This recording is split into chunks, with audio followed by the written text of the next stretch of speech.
সর্বপ্রথমে মহান ঈশ্বরকে ধন্যবাদ দিই এবং সকলকে আরেকটিবার প্রভু যীশু খ্রিস্টের নামেতে শুভেচ্ছা জানাই। সকলকে জয় যীশু।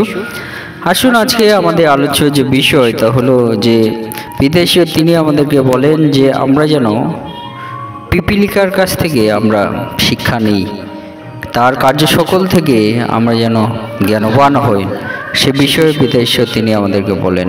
তাই আসুন আমরা এই সময় ঈশ্বর বাক্য শুনি। হিতোপদেশ 6 অধ্যায় 6 পদ। হে অলস, তুমি পিপিলিকার কাছে যাও, তাহার ক্রিয়া সকল দেখিয়া জ্ঞানবান হও। ঈশ্বর তার বাক্যে আমাদের প্রত্যেককে আশীর্বাদযুক্ত করুন, আমেন। স্বর্গের পিতা, আমাদের দয়াবান প্রভু, তোমাকে ধন্যবাদ দিই। আজকে এই সুন্দর সময় তুমি দিয়েছো, আর এই সুন্দর সময় তোমার চরণতলে আমাদের জীবনকে সমর্পিত করি।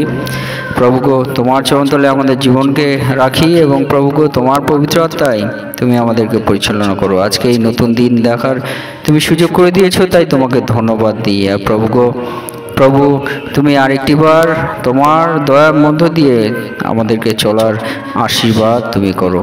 সঙ্গে সঙ্গে থাকো, এই প্রার্থনা প্রভু যীশু খ্রিস্ট নামে চাই, আমেন। আজকে আমরা দেখি আমাদের পিতা ঈশ্বর তিনি আমাদেরকে বলেন যে হে অলস, তুমি পিপিলিকার কাছে যাও, তাহার ক্রিয়া সকল দেখিয়া জ্ঞানবান হও। অর্থাৎ পিতা ঈশ্বর তিনি আমাদেরকে বলছেন যারা আমরা অলসভাবে থাকি তাদেরকে পিতা ঈশ্বর বলছেন যে আমরা যেন পিপিলিকার কাছে যাই। পিঁপড়ে আমরা দেখেছি, তার ক্রিয়া সকল কার্য সকল দেখিয়া যেন আমরা জ্ঞানবান হই।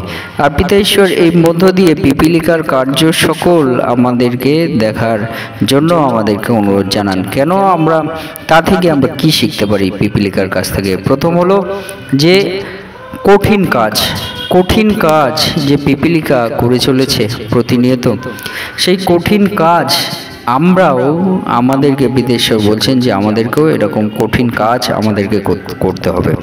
অলস তাদের কাজ কঠিন নয়, তারা অলসভাবে থাকে, কোনো কিছু তারা করে না। কিন্তু আমাদের মনে রাখতে হবে, যদি আমরা পিপিলিকার কাছ থেকে আমরা কার্য সকল দেখে আমরা জ্ঞানবান হতে চাই, তাহলে আমাদেরকে প্রথম যে বিষয় আমাদেরকে বুঝতে বিদেশে তিনি সাহায্য করেন তা হলো আমরা যেন কঠিন কাজ করি। কারণ পিপিলিকা সে কঠিন এবং পরিশ্রমী কাজ সে প্রতিনিয়ত করে চলেছে।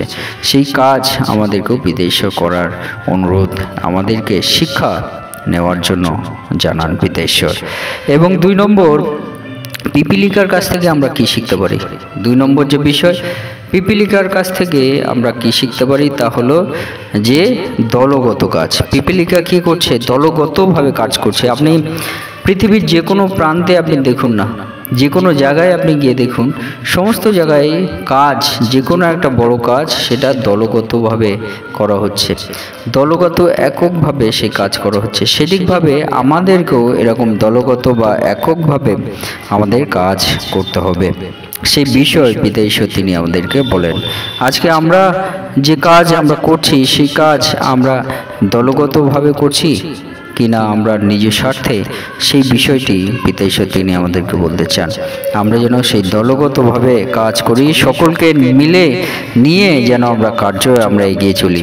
এবং 3 নম্বর বিষয়, পিতা ঈশ্বর তিনি আমাদেরকে বলেন এই বাক্যের মধ্য দিয়ে যে আমরা পিপিলিকার কাছ থেকে কি আমরা শিক্ষা আমরা পেতে পারি তা হলো শক্তি। পিপিলিকা তার শক্তি সে ব্যবহার করেছে। পিপিলিকা তার যে ক্ষমতা, সে ক্ষমতা দিয়ে সে কিন্তু পরিশ্রমী কাজগুলো, কঠিন কাজগুলো সে করে চলেছে। সেটিকভাবে আমাদের শক্তিকে এমনি আমরা যেন ফেলে না রাখি। পিতা ঈশ্বর যে ক্ষমতা, যে শক্তি আমাদের দিয়েছেন, সেই শক্তিকে আমরা যেন এমনি আমরা অলসভাবে আমরা না থাকি, সেটাকে আমরা যেন ব্যর্থভাবে না রাখি, কিন্তু আমরা যেন সেই শক্তিকে ব্যবহার করি। পিতা ঈশ্বর সেই বিষয় বলেন। এবং 4 নম্বর বিষয়, পিপিলিকার কাছ থেকে আমরা কি শিখতে পারি তা হলো আমরা যেন অবিরাম চেষ্টা।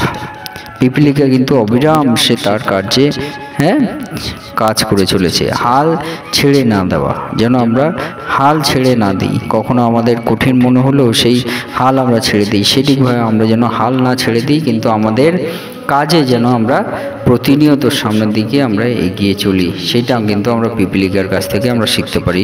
সে বিষয়ে কিন্তু পিতা ঈশ্বর তিনি আমাদেরকে বলেন। সেই জন্য পিতা ঈশ্বর বলছেন, হে অলস তুমি পিপিলিকার কাছে যাও, তাহার ক্রিয়া সকল দেখিয়া জ্ঞানবান হও। এই জ্ঞানবান হতে আমাদেরকে কি বলছেন পিতা ঈশ্বর? প্রথম বিষয়, কঠিন কাজ যেন আমরা করি। 2 হলো দলগত ভাবে যেন আমরা কাজ করি। 3 হলো আমাদের শক্তিকে যেন ব্যবহার করি। 4 হলো আমরা যেন অবিরাম চেষ্টা করি, হাল ছেড়ে যেন আমরা না দিই। সেই বিষয় পিতা ঈশ্বর আমাদেরকে বলেন। ঈশ্বর যা কিছু আজকে আমাদের আপনাকে যা কিছু শেখাচ্ছেন দয়া করলো, সে মধ্য দিয়ে কোনটি আপনার কাছে খুবই গুরুত্ব, সেইভাবে আপনি এগিয়ে চলুন। পিতা ঈশ্বর সেটি বলেন আপনার জীবনে। ঈশ্বর তার বাক্যে আপনাদের প্রত্যেকে আশীর্বাদ যুক্ত করুন। আমেন। জয় যিশু, জয়।